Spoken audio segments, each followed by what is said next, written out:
Somo letu, ubatizo katika Roho Mtakatifu. Ubatizo katika Roho Mtakatifu. Biblia, kitabu cha Matendo ya Mitume, sura ya 1 mstari wa 4 hadi wa 8.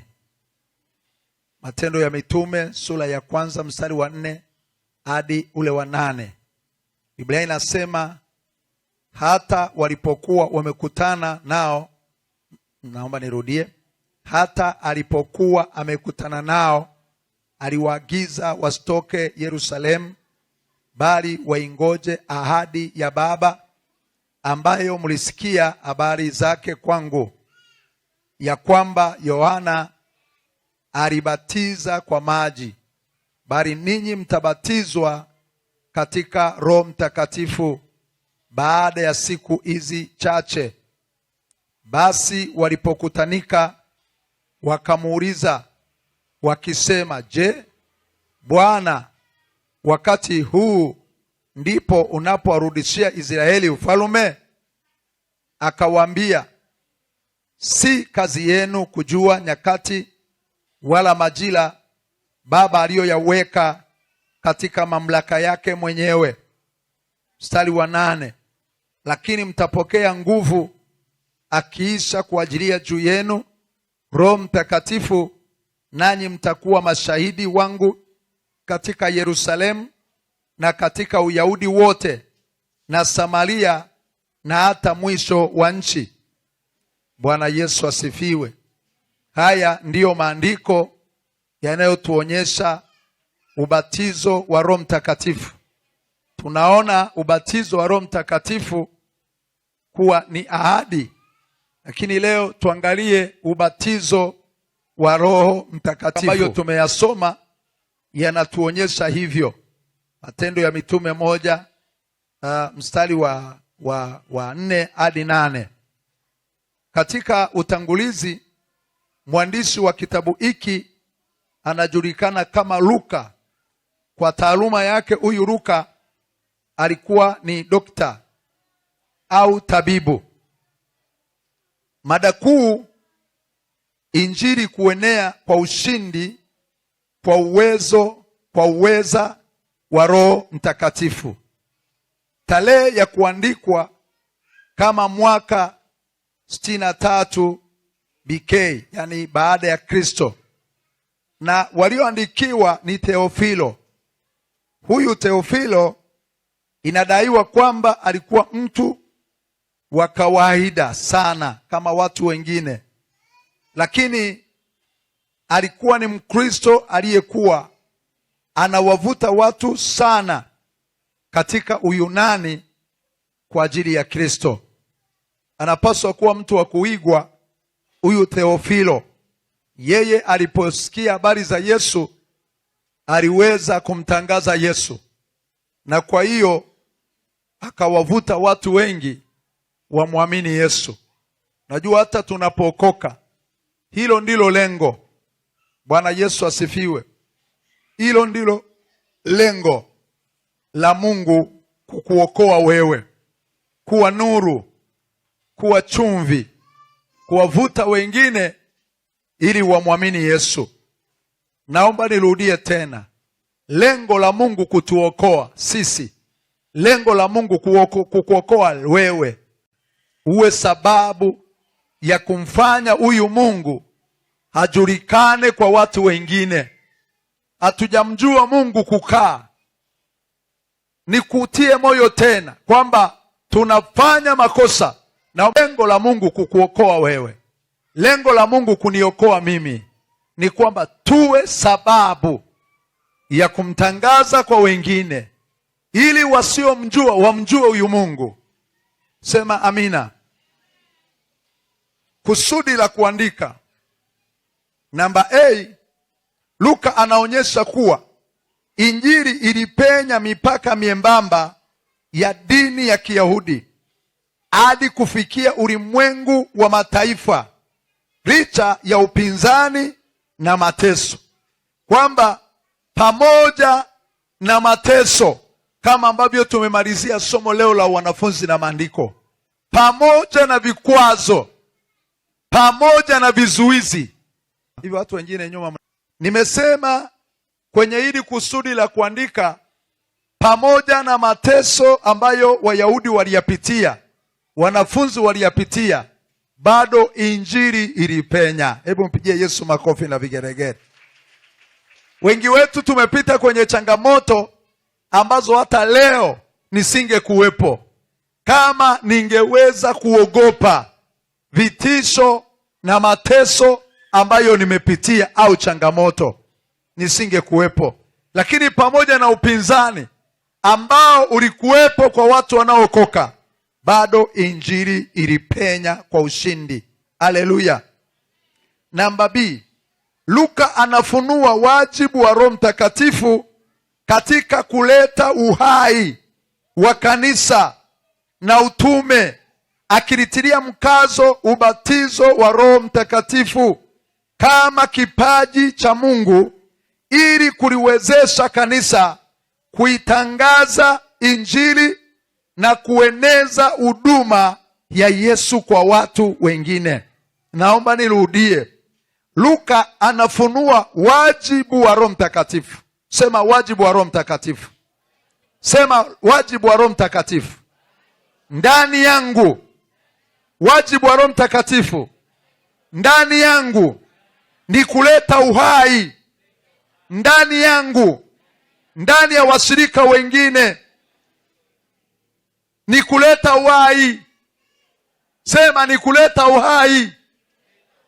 Sema wajibu wa Roho Mtakatifu ndani yangu ni kunipa uhai. Wengine hawatamki. Nimesema anafunua wajibu wa Roho Mtakatifu katika kuleta uhai wa kanisa na utume, akilitilia mkazo ubatizo wa Roho Mtakatifu kama kipaji cha Mungu ili kuliwezesha kanisa kutangaza injili na kueneza huduma ya Yesu kwa watu. Wajibu ambao Roho Mtakatifu anauleta. Nirudie tena sehemu hiyo kwamba Roho Mtakatifu ndiye anayeleta uhai ndani ya kanisa. Bila Roho Mtakatifu kanisa litakuwa vuguvugu au kanisa litakuwa baridi, na kanisa likitoka hapo kwenye vuguvugu na baridi, kanisa linakufa. Tunaelewana? Kama kanisa lisipokuwa na Roho Mtakatifu, na kama kanisa likijazwa Roho lakini likashindwa kutekeleza wajibu ambao Mungu ameuweka ndani yao, manake ni kwamba linakuwa baridi, linakuwa vuguvugu. Na ukitoka kwenye vuguvugu, matokeo yake ni kifo. Bwana Yesu atusaidie. Bila Roho Mtakatifu, nimesema kanisa ni vuguvugu, kanisa ni baridi.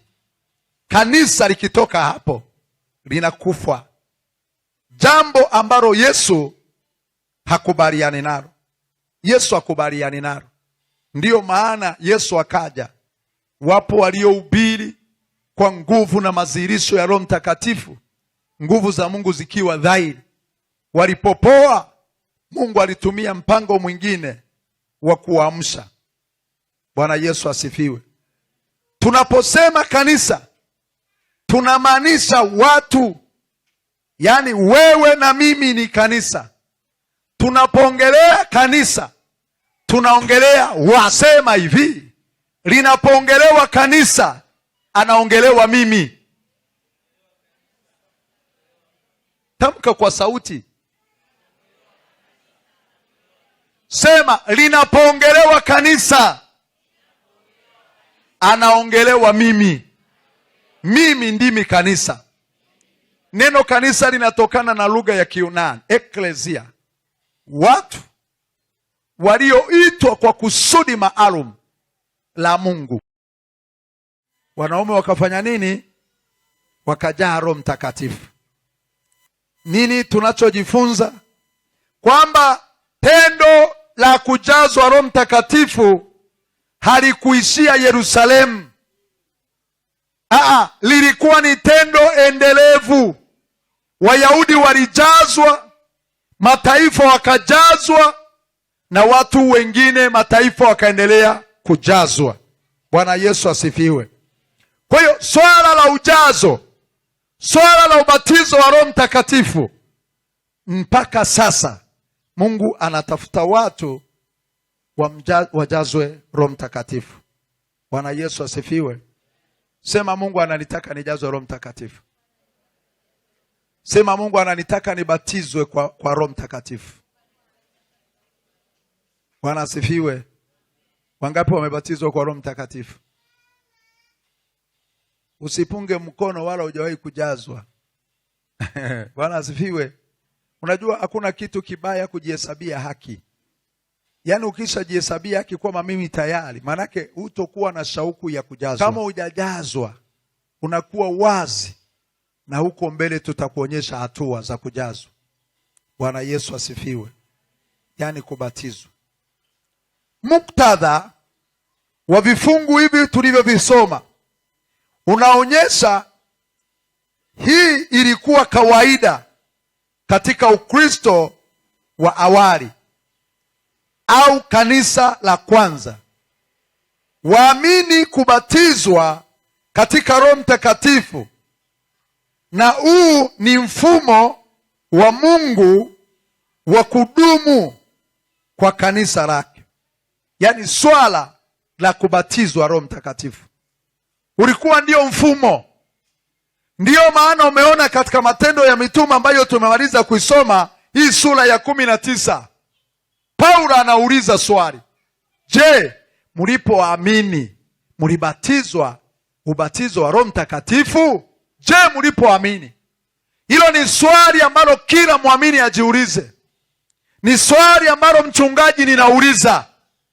Ni swali ambalo mshirika unatakiwa uulizwe na ujibu kama nilivyouliza, kwamba ni wangapi wamebatizwa ubatizo wa Roho Mtakatifu? Mwingine ataniambia, mchungaji, ninasikia ila sijawahi kubatizwa. Mwingine ananiambia, mchungaji, mimi ninaomba sijazwe. Baba mmoja hakuwa wa kanisa letu la TAG, siku moja akanijia akasema, mtumishi wa Bwana, mimi nina kiu ya kujazwa, ninahitaji kujazwa. Naomba unisaidie kunifundisha somo la Roho Mtakatifu. Maana kwetu hivi vitu pamoja na kwamba wanavipinga, ila mimi ninatamani. Sio mzee bwana, nikampa darasa. Nikaanza kuomba naye. Naye tuliomba, jazwa na wewe. Ninaomba na jazwa, yeye ajazwe. Tuliomba, tukaingia kwenye kufunga na kuomba. Sasa mzee, ingia kwenye kufunga na kuomba. Jazwa na wewe. Jazwa na wewe. Yaani mpaka nikampa homework za kufanya. Lakini yule mzee hakujazwa Roho Mtakatifu. Sikujua mpaka leo, sijawahi jua. Lakini wakati mwingine mtu anaweza asijazwe kwa sababu ya mambo yake alionayo. Unajua kujazwa kuna kutaka wewe ufanye maamuzi. Ufanye maamuzi ya ndani ya moyo wako. Manake yule tunayejazwa ni Roho. Na ni Roho Mtakatifu. Ndiyo maana naitwa Roho Mtakatifu. Lazima ufanye maamuzi ya kujazwa. Kuna watu wawili ambao tunaona aina mbili. Wa kwanza ni wale ambao Paulo anakutana nao kwa Kornelio. Petro anakutana nao kwa Kornelio. Hebu jaribu kujifunza. Mimi hapa ananipaga changamoto. Hivi Kornelio ameandaa watu kanisa kwake, nyumbani kwake. Alafu alipoandaa akamwita Petro. Bwana Yesu asifiwe. Naomba muangalie jirani yako. Kuna watu wako mbali kabisa. Jamani, injili hii kweli? Watu mmefika huko? Bwana Yesu asifiwe. Akamuita Petro. Hebu mbonyeze mwenzako. Naomba kila mtu angalia kushoto na kulia. Kuna sintofahamu. Wale watu wamekaa kama mlivyokaa hapa. Petro alipofika akamuuliza Kornelio, kwa nini umeniita? Kornelio akasema, Bwana, ilikuwa ni siku fulani, nilikuwa niko kwenye maombi. Wakati niko kwenye maombi, Mungu akakutana nami, maana ni malaika wa Bwana. Ukisoma ile sura 10, anamwambia sala zako na dua zako na sadaka zako zimefika mbele za Mungu kuwa ukumbusho.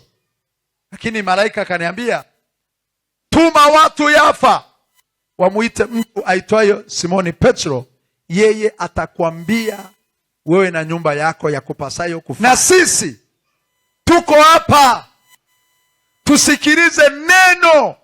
Unanielewa eh? Petro akafungua kinywa chake akasema, hakika Mungu ana upendeleo. Unanielewa eh? Hakika Mungu ana upendeleo. Kumbuka Petro alikuwa ni Myahudi na tayari yuko kwa mataifa, na alikuwa anashindana na wale watu. Yeye Petro, Mungu alisema naye kwa njia ya maono. Akaona kitu kinashuka, ni maono ya waziwazi. Ukisoma Matendo ya Mitume sura hiyo ya 10 hiyo, akaona kitu kinashuka kama joo kutoka juu. Walimu watoto wanapokusanyika wakaenda huko, kuwa makini mwafuatilie. Sasa baadaye Mungu anamwambia Petro, chukua uchinje ule vitu vilivyo humo. Petro akakataa, akasema siwezi kula kilicho najisi. Inatokea kitu gani? Mara ya kwanza kinaletwa, mara ya pili kinaletwa, mara ya tatu kinaletwa. Ndipo baadaye Petro alipokaa, Mungu akawa amesema naye. Lakini baada ya hapa, namaliza hayo maono hayo, watu wale waliotumwa na Kornelio wakafika kwake. Tena na penyewe Mungu anahusika, anasema kuna watu ambao wanakuhitaji, ambatana nao. Manake asingekubali. Watu wale walikuwa ni wa mataifa, lakini mioyo yao ilikuwa imengojea kitu kutoka kwa Bwana ambacho ni kipya. Walikuwa na shauku kutoka kwa Petro, hata tuletea jambo gani? Walikuwa wanahitaji kitu kipya ndani ya mioyo yao. Na kwa sababu hiyo, alipokuwa Petro anahubiri, anawafundisha, anawaeleza upendo wa Mungu, kwa kuwa wamengojea, wamesubiria, wote haikukawia muda, wote wakajazwa Roho Mtakatifu, wakanena kwa lugha. Mioyo yao ilikuwa wazi. Muulize mwenzako, wewe moyo wako uko wazi kupokea jambo jipya? Aliye na moyo ulio wazi, aliye na moyo unaohitaji, aliye na moyo wenye shauku, aliye na moyo wenye njaa, kwamba nina uhitaji wa Roho Mtakatifu, nina kiu ya kujazwa, nina kiu ya kubatizwa, nina kiu ya kumtumikia Mungu huyu. Hebu mwangalie Kornelio. Alikuwa ni mtu wa mataifa ambaye alikuwa hajaamini, manake kwenye hesabu ya watu sahihi wa Mungu yeye hakuwemo. Lakini Kornelio alikuwa anaingia ndani ya hekalu anaabudu. Kornelio alikuwa anawapa watu sadaka. Biblia inasema aliwapa watu sadaka daima. Kornelio alikuwa anaomba. Nilo wa Mungu. Ukiona mtu ameng'ang'ana na utumishi, ukiona mtu ameng'ang'ana na wokovu, ukiona mtu ameng'ang'ana na huduma, ndani yake Roho Mtakatifu ndiye mwezesha.